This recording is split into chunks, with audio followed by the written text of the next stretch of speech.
Días. Vamos a comenzar con nuestra reunión, vamos a comenzar con nuestra clase dominical. Hoy vamos a concluir este tema de la oración, sería ya el tema número 33, la oración congregacional, ya cuarta parte. Y con esto estaremos cerrando ya este bloque, este estudio de la oración, ¿sí? Ya después les pasamos el enlace de todas las enseñanzas para que en alguna oportunidad puedan volverlas a escuchar y tomar algunos principios que hemos estado estudiando acerca de la oración, ¿sí? Ok, vamos entonces a comenzar nuestra clase, vamos a pedir que el Señor nos acompañe, nos ayude y que su gracia nos pueda sostener en esta mañana. Señor, te damos muchas gracias por tu misericordia, te damos tantas gracias por tu amor, por tu bondad. Gracias por la oportunidad que nos das de estar reunidos en este lugar, Señor, para poder buscar tu rostro, poder exaltarte, poder escuchar tu voz, Señor, y tantas cosas hermosas, Señor, en la reunión de los santos que nos permite, Señor, reunirnos a los miles y miles de hijos tuyos que alrededor del mundo hoy están celebrando este día del Señor. Ahora que vamos a nuestra clase dominical, te rogamos que nos ayudes a poder entender, Señor, a comprender los principios que tu palabra establece y que podamos poner por obra, Señor, todo lo que nosotros aprendemos. Guíanos, ilumínanos, en el nombre de Jesús. Amén. Muy bien, vamos entonces ya con esta última clase, la oración congregacional. Ya desde, me parece, 2 o 3 clases anteriores, nosotros hicimos esta división que aparece ahí en su pantalla. La iglesia ora presidido por alguien, y la iglesia dice amén a la oración. Ya vimos en las clases anteriores una iglesia que ora. Nos queda nada más el segundo punto, el tercer punto, que es el que vamos a estar viendo ya en esta clase. La iglesia ora presidido por alguien, y vamos a ver la necesidad de que sea presidida la iglesia en la oración por alguien. Vamos a ver por qué es necesario que alguien presida la oración y quién debe de presidir la oración. Pero esto implica que la iglesia está en asamblea. Ya hemos explicado la iglesia desde su etimología, iglesia como asamblea, iglesia también como el conjunto de los llamados. En este caso, cuando hablamos de la iglesia que ora presidido por alguien, pues el presupuesto primario es que pues, la iglesia se reúne, ¿sí? El primer punto es que se reúne en asamblea. De esto se deriva la realidad del compromiso con la iglesia, de reunirnos. Si no tenemos compromiso de reunirnos, pues mucho menos habrá compromiso al estar orando como iglesia. Entonces esto tiene que ver en nuestro compromiso con la iglesia local, ¿sí? Y el ser presididos por alguien. Vamos entonces a ver qué es lo que la Biblia nos va a enseñar acerca de esto, ¿sí? Ya vimos nosotros también en la clase anterior este par de versículos que normalmente se malutilizan en el sentido de hacer a un lado a la mujer, ¿sí? Estos textos, sus mujeres callen en las congregaciones porque no les permito hablar, sino que estén sujetas, como también la ley lo dice, y primero de Timoteo 2:12, no permito a la mujer enseñar ni ejercer.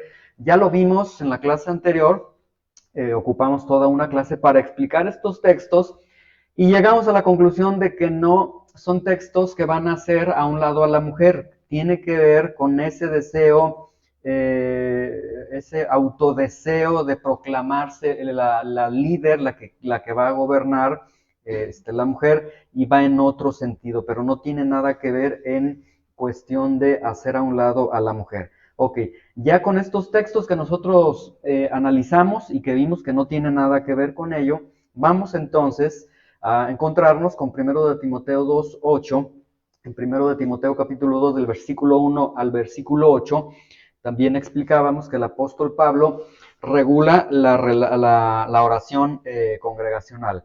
Y en el versículo 8 el apóstol Pablo dice: quiero pues que los hombres oren en todo lugar, levantando manos santas, sin ira ni contienda.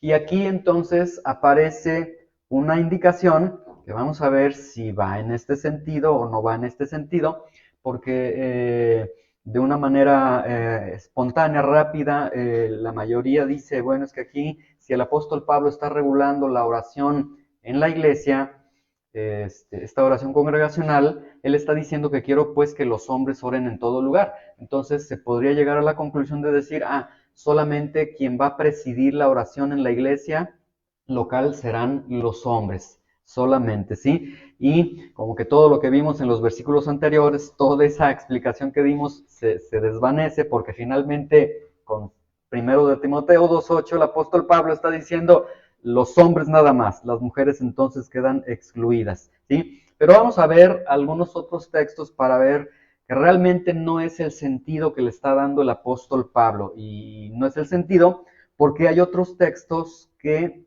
apoyan que la mujer en todo caso sí pueda presidir la oración, y vamos a ver algunas bases. En 1 de Corintios 14:16, por ejemplo, dice, porque si bendice solo con el espíritu, el que ocupa el lugar de simple oyente, es decir, está hablando de una reunión congregacional, ¿cómo dirá el amén a tu acción de gracias? Pues no sabe lo que has dicho.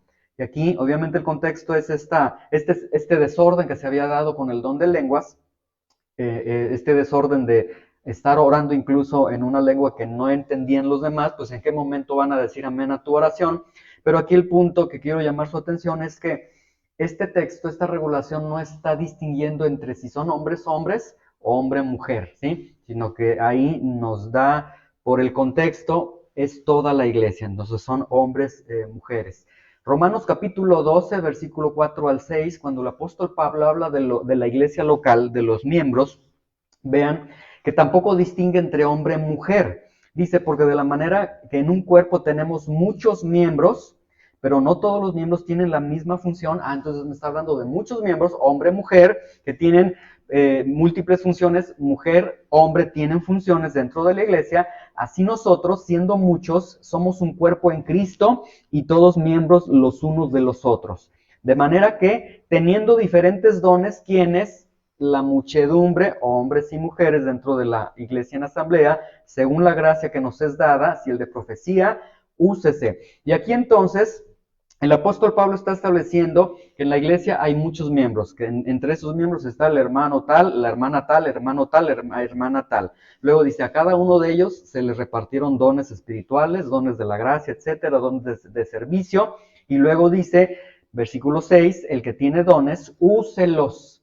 Entonces, si el hombre tiene dones, debe usar esos dones. Si la mujer tiene dones, debe usar esos dones, ¿sí? Ahora, uno de los dones que nosotros tenemos, de acuerdo a la Biblia, Romanos 12:8, es el don de presidir, el que preside con solicitud.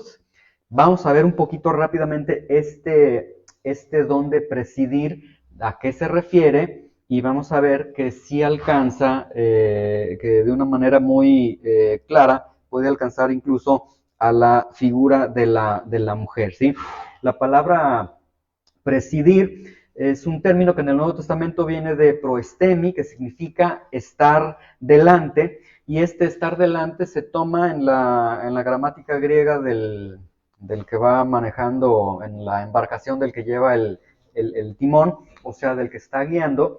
Entonces, en el Nuevo Testamento este término proestemi tiene una idea básica de liderazgo, y tiene que ver en el Nuevo Testamento tiene que ver con liderazgo, y tiene que ver con liderazgo principalmente en el hogar, ¿sí?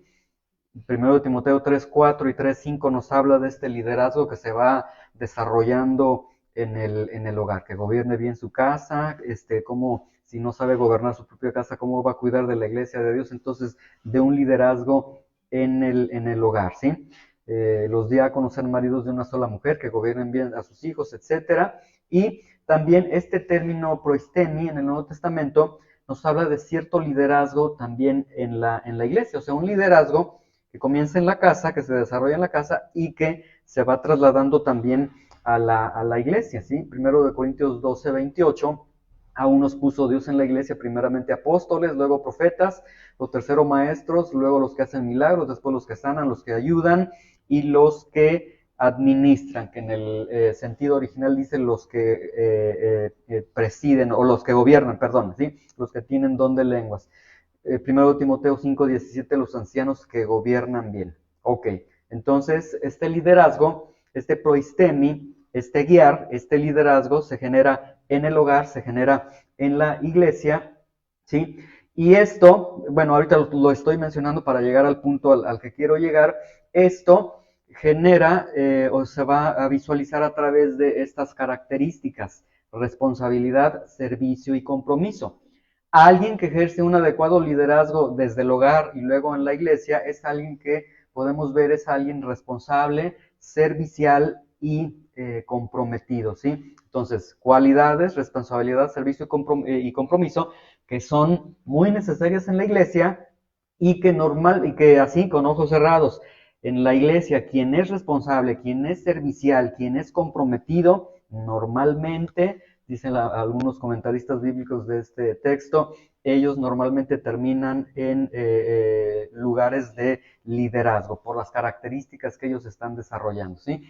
Que desarrollan inicialmente desde sus hogares, es decir, no lo hacen para ser, sino que son, y ya después nada más se les reconoce el cargo que tienen ya de ancianos o de pastores, etcétera, ¿sí? Ok, ahora, Romanos 12:8 entonces dice el que preside con solicitud, entonces esta persona que va a estar delante, que va a estar guiando, este guiar estrictamente es para los pastores maestros, para los diáconos y diaconisas, de acuerdo a lo que el apóstol Pablo enseña en el Nuevo Testamento, pero el presidir también es para todo aquel que asume una función de dirección, ¿sí?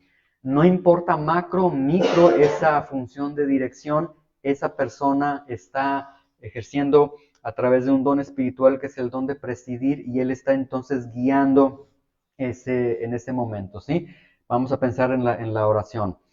Si una hermana llega a presidir la oración, no significa que ella es la pastora, porque no hay pastoras, no significa que es la lideresa, porque no hay lideresas. Lo único que sencillamente significa es que alguien que ella tiene entonces el don de presidir y que va a estar que va a estar guiando, porque como ya hemos visto, este don de presidir lo ejerce pastor maestro, diáconos, diaconisas y todo aquel que asume alguna función de dirección. No necesariamente una dirección general, puede ser algo tan un poco más reducido al tiempo de la oración, ¿sí? Entonces, en la iglesia se necesita de características entre sus miembros de responsabilidad, de servicio y de compromiso, ¿sí? Ahora, estas características obviamente son visibles y creo que queda muy entendible que si alguien no es responsable, alguien no es servicial, alguien no es comprometido,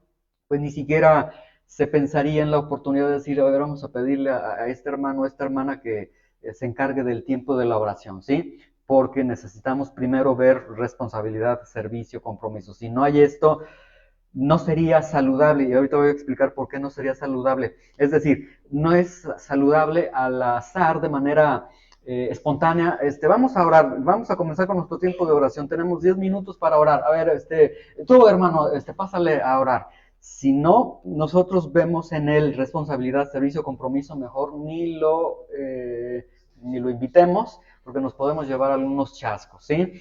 Ha sucedido, ¿verdad? En algunas ocasiones dirigen la oración de una manera tan equivocada que después hay que estar poniendo parches y corrigiendo, hermanos, el hermano dijo esto, pero no, la Biblia enseña esto, y mejor para evitar eso, bueno, podemos ir viendo desde la responsabilidad, servicio y compromiso de cada uno de ellos. Entonces, el presidir, que en este momento, don de presidir lo estamos tomando en su ejercicio práctico de dirigir el tiempo de la oración, bueno, todo aquel que asume la función de dirección, ¿sí? Y luego dice, el que preside, hágalo con solicitud. La palabra solicitud, spoude, significa velocidad, rapidez y diligencia, que traducido a nuestro castellano es el que presida, hágalo bien. Si vas a servir, y esto va para cualquier área en la que nosotros estamos presidiendo, si vas a servir, hazlo bien, ¿sí? Ahí podremos añadir, y si no lo vas a hacer bien, mejor no lo hagas, mejor te haces a un lado. Entonces las cosas o se hacen bien o no se hacen, ¿sí? Ok, entonces esto nos importa lo siguiente: somos presididos por alguien, puede ser él, puede ser ella, ya vimos con todos estos textos que hemos analizado de la Biblia, que no hay ningún impedimento para que la mujer pueda presidir el tiempo de la oración, ¿sí? Ahora, dice, porque si bendices solo con el Espíritu, el que ocupa el lugar de simple oyente, ¿cómo dirá el amén a tu acción de gracias? Pues no sabe lo que has dicho. Y entonces, aquí vemos, el contexto es este ejercicio de las lenguas desbordado, mal utilizado, pero el contexto que nosotros tenemos el día de hoy es que se necesita que alguien presida la oración, que alguien esté guiando el tiempo de oración, ¿sí? Y de aquí yo al menos sustraje cuatro pensamientos, cuatro realidades en cuanto a quién va a estar presidiendo. Número uno, el que preside sabe orar, ¿sí?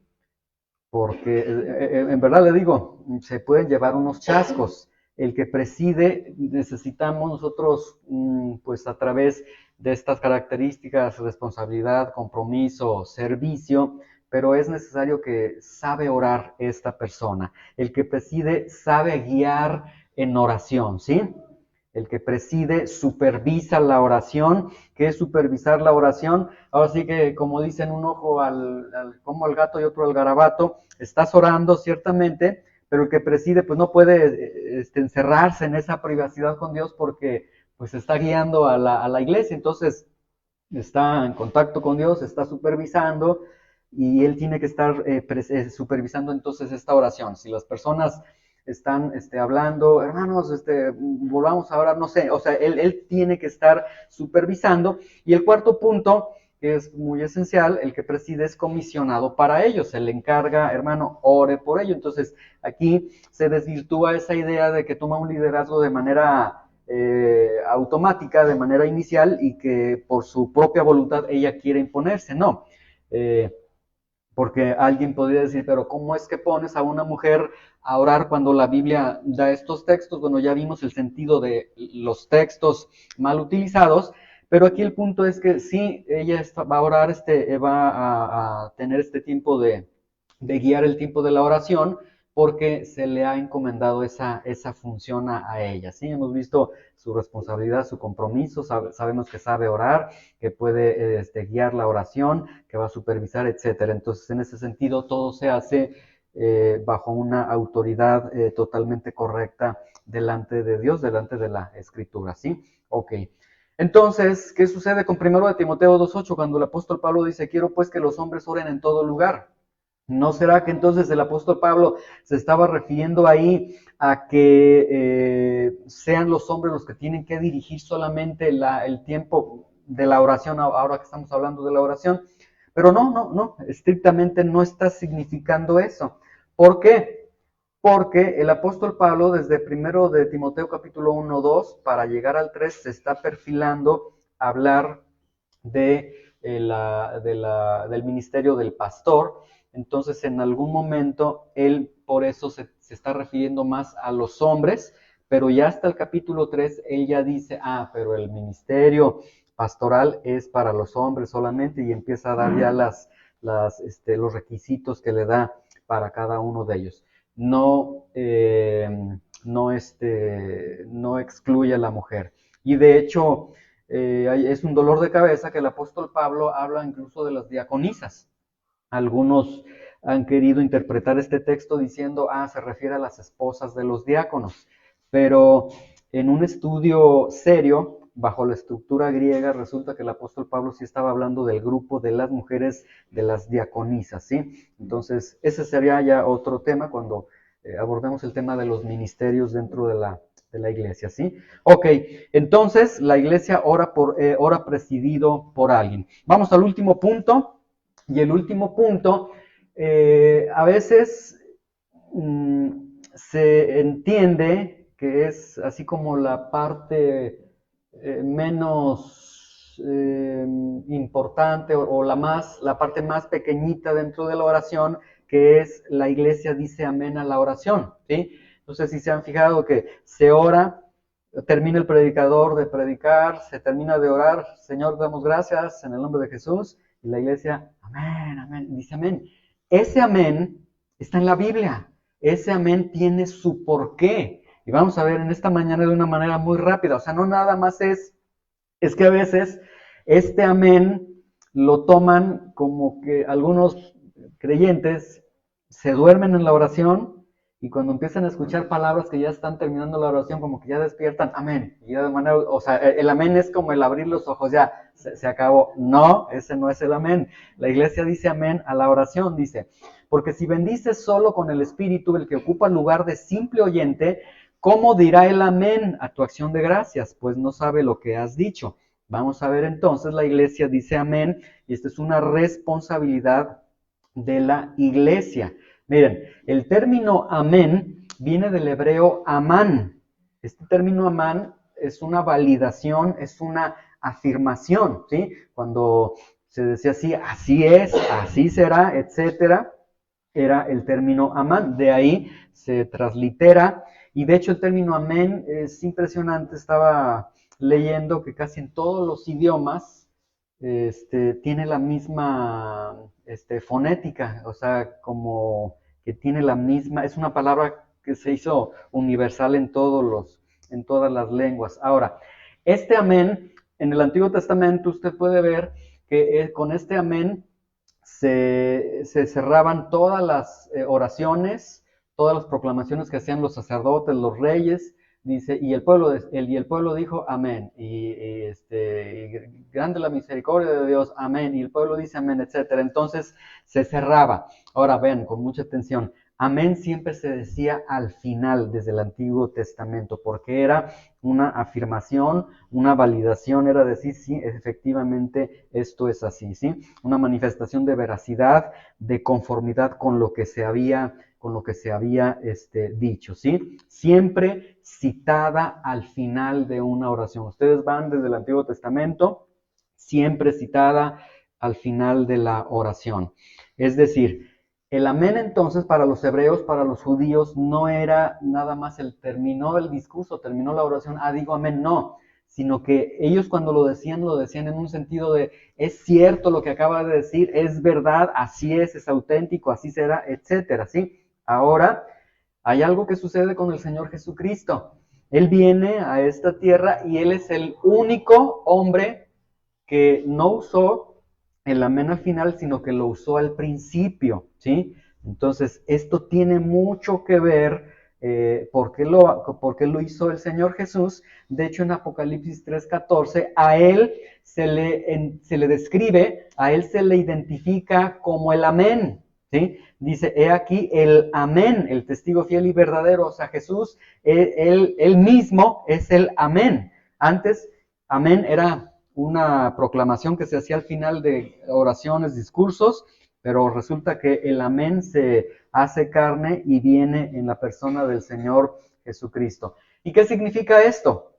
Cuando Él es presentado como el amén, significa que Él es la verdad misma, ¿sí? Que la verdad misma está aquí entre nosotros, que Él es la verdad misma, y nadie utilizó el amén de la forma como Jesús lo hizo, lo mencionó, porque Él mismo era la verdad y nadie ha vivido a la altura de la persona de Jesús. Entonces, esta implicación nosotros tenemos con el amén. Decir amén al final de la oración es una confirmación de la verdad, de todo lo que es verdadero, todo lo que es perfecto y correcto, todo lo que se conforma a la persona de Jesús, ¿sí? Entonces, el decir amén no es cerrar la oración para abrir ya mis ojos, salir de ese mini sueño que tuve en esos segundos, sino que es una responsabilidad, el amén es una responsabilidad, aquí quiero que vean, que es una responsabilidad para el que está presidiendo la oración,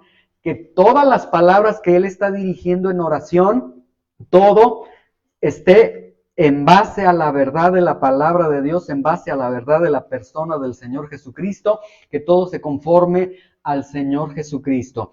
Es una gran responsabilidad de la iglesia que esté escuchando, que esté orando, y que al final, cuando la iglesia considere todo lo que hemos orado en este momento, se ha conformado a la palabra de Dios, se ha conformado al carácter santo de Jesús, se ha conformado a la persona de Jesús, entonces hasta ese momento la iglesia tiene la responsabilidad de decir amén a lo que se acaba de orar, ¿sí? Esto significa, y aquí la iglesia tiene toda la autoridad, que si alguien ora alguna situación muy fuera de la verdad de la persona de Jesús, de los atributos de Jesús, etcétera, la iglesia tiene la facultad de al final guardar silencio y no emitir ningún amén, porque sería probar algo que está incorrecto, sería, en el nombre de Jesús, mejor, o sea, que no va a suceder porque ya vimos que el que preside es comisionado por alguien, hemos visto su responsabilidad, su compromiso, su servicio. Entonces, por eso es que el tiempo de la oración no la podemos manejar de manera espontánea. No es, a ver, usted nunca ha orado, hermana, a ver, órale usted, por favor, ¿sí? Entonces, se va a seleccionar, se van a colocar algunos hermanos, así al paso del tiempo, que consideramos que saben orar, que saben guiar, que entienden la oración, que entienden el peso de lo que es decir amén a la oración, etcétera, para que puedan estar orando, ¿sí? No sé si ustedes se han fijado, en algunas ocasiones sucede que están en la casa de alguien y, por ejemplo, dicen, ora tú por los alimentos y tal persona dice, bueno, yo oro por los alimentos. No sé si les ha pasado, no es que seamos fijados, ¿verdad? Pero pues es que escuchamos, pero resulta que la persona ora por todo menos por la comida. Y ahí es un indicativo de, a ver, sencillamente, les hago la pregunta, ¿sería un indicativo de que la persona sí sabe orar o no sabe orar? Pues no sabe orar realmente. Aunque lo hizo con toda sinceridad, etcétera. Pero oye, te pedimos que oraras por estos taquitos, ya se nos enfriaron, pues oraste por la guerra, por todo mundo, ¿sí? Entonces, ahí veíamos que en la oración debemos de ser también específicos, ¿sí? Por eso el que guía, el que va a estar presidiendo el tiempo de oración, que será un tiempo breve, 10 minutos, por ejemplo, por decirlo, si dice el hermano, a ver, hermano, usted ore por esta petición, si la hermana o el hermano se está yendo en otro sentido, él tendría toda la autoridad de decirle, hermano, espérame, ore por esto, por favor, porque creo que se le olvidó, ¿sí? Para que no se vaya a ofender o se vaya a sentir alguien de, uy, pues apenas yo estoy acá elevando los motores espirituales y me cortan. No, no es que te corte, es que hay un orden dentro de todo. O sea, precisamente por eso Pablo lo reguló, por el desorden que había. Y entonces, esto nos deja ver que es necesario, pues, saber orar. Por eso decíamos, primero la doctrina para lo que vamos a estar haciendo, ¿sí? Y en esto, pues sí vamos a hacer no ásperos, pero sí directos, en el sentido de que se corrija lo que se tenga que corregir en algún momento. Si en algún momento a alguien le toca alguna corrección, pues es para el bien de la iglesia, para que no se puedan, para que no se llegara a ofender a alguien, ¿sí? Ok, y esto es para manejar, para tener orden en la iglesia, para pegarnos a la escritura. Ok, sería esto ya todo. Con esto ya concluimos entonces esta serie de la oración. ¿Alguna duda en relación a, si se acuerdan de todas las clases, de las 33 clases, alguna duda que tengan de este tema? ¿Ninguna? No. Ok, aquí sí hay una pregunta. Yo tengo dos preguntas, hermano. Sí, a ver. No sé si lo habrás mencionado anteriormente, pero la primera pregunta. Ok, la primera pregunta sería, ¿qué de aquellos, hermano, que no dicen amén de manera verbal, audible, y solo lo dicen en su corazón? Es que yo dije amén en mi corazón. ¿Eso es válido? ¿O el que está presidiendo la oración debe de saber que la persona dijo amén?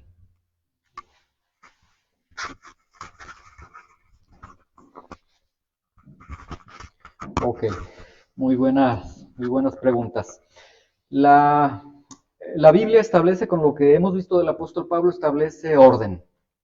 Y por lo que hemos escudriñado de los textos que hemos utilizado para estas clases, eh, nos da la pauta de entender que el apóstol Pablo sí escuchaba, o sea, no era de intenciones, sino de acciones.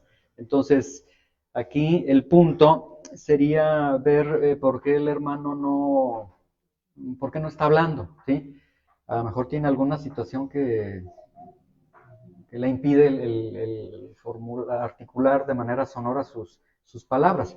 Pero si no hubiera ningún impedimento físico, veo con lo que el apóstol está enseñando que realmente se debe de participar de una manera unánime en la oración, ¿sí?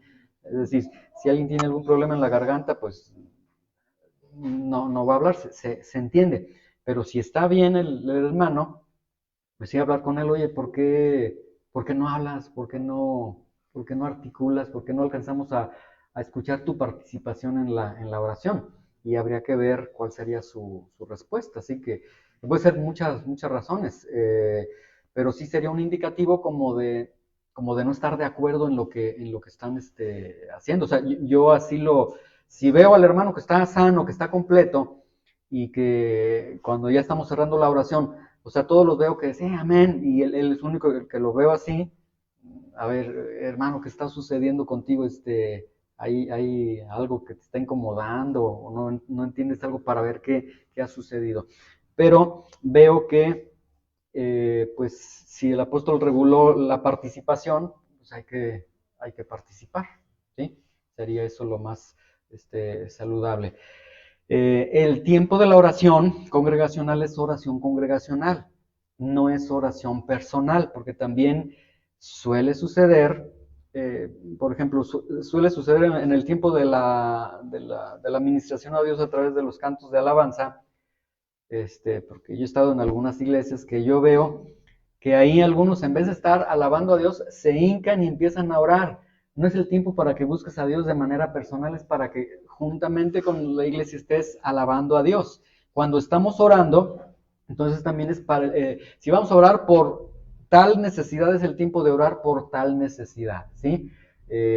Si alguien trae una carga muy fuerte, sí, con todo gusto puede levantar la mano y decir, ya no aguanto esta situación. Bueno, oramos por él, pero el punto es que no podemos, dentro de la oración congregacional, individualizarla y decir, no, yo oro de esta forma y demás, porque eso pues sería estar fuera del orden. Entonces, no entiendo.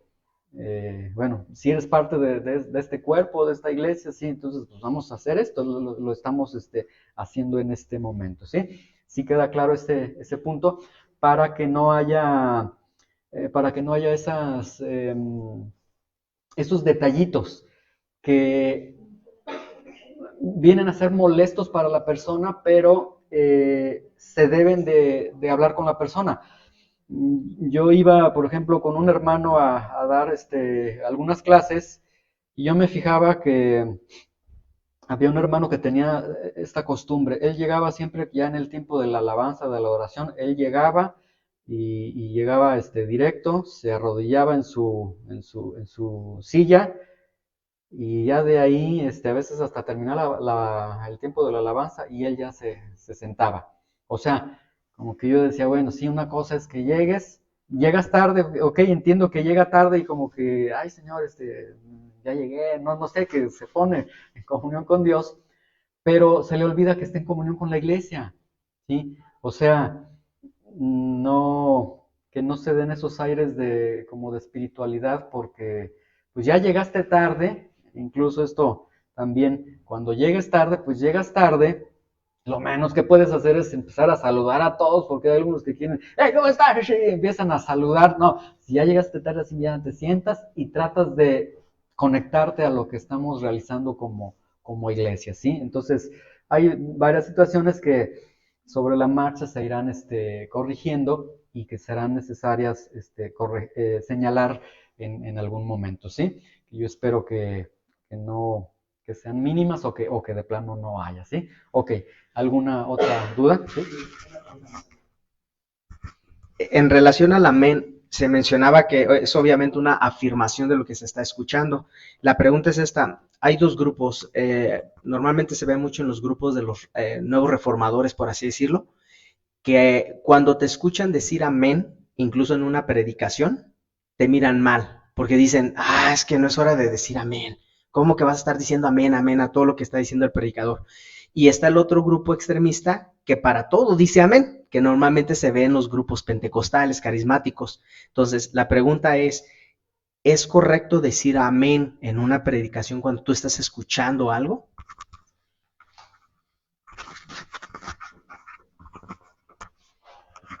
Y la respuesta sería amén. Realmente. Es que es una validación, ¿sí? No sé si les ha, es más, no sé si se les ha salido un amén en alguna predicación. Estás escuchando algo y Dios te está hablando, amén, o sea, que a lo mejor no lo dices fuertemente, pero el decir amén, o sea, ya estamos entendiendo, Antiguo Testamento, el decir amén es, sí, así es, eso es verdad. Ya bajo esta connotación del Nuevo Testamento, Jesús es el amén, o sea, es decir, esto está conforme a tu palabra, está conforme a tus atributos, señores, esto es verdad tuya. Entonces, es totalmente correcto decir amén. Fíjate que eso es bien interesante. Aquí tomo las palabras de R.C. Sproul. Todas las bellas palabras de Jesús, cuando salen de la boca de Jesús y las toma un corazón corrupto, corrompido como el de nosotros, las corrompemos esas palabras de Jesús. La Biblia está diciendo que se diga amén, o sea, sí lo está diciendo de una manera, aunque no de una manera directa, porque aquí en 1 Corintios 14:16 está diciendo cómo va a decir amén, sí está implicando el que se tiene que decir amén, pero aquí nosotros tomamos esa situación y una postura es, no, la teología barbona de los reformados nos dice esto, entonces no lo hagas. Y los pentecostales con el fuego de Dios, amén a todo, entonces lo corrompemos nosotros, los seres humanos lo corrompemos. Pero aquí el punto es que todo aquello que el cristiano identifica con los atributos de Jesús, de la verdad que es Jesús, él en ese momento de una manera espontánea va a decir amén, ¿sí? Entonces, sí. Ahora, en una predicación, si alguien no, bueno, no sé, es que es muy rápido identificarlo por la